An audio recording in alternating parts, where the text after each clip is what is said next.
10 yilga yosharishni istaysizmi?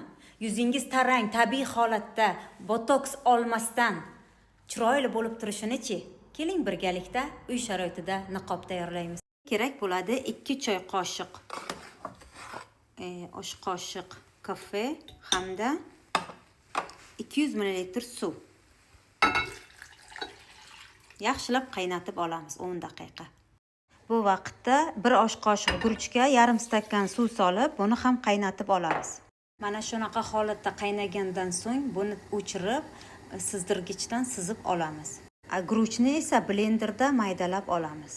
Kofeni sizdirib olganimizdan so'ng guruchni blenderdan o'tkazib tayyorlab olamiz. Mana bunaqa shaklga keltirib.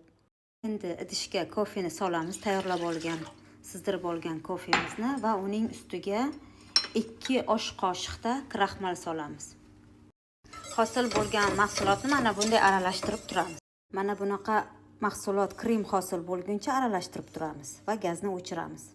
Hosil bo'lgan mahsulotga guruchdan tayyorlangan bo'tqamizni qo'shamiz hamda aloy, zaytun yog'i, vitamin C qo'shamiz.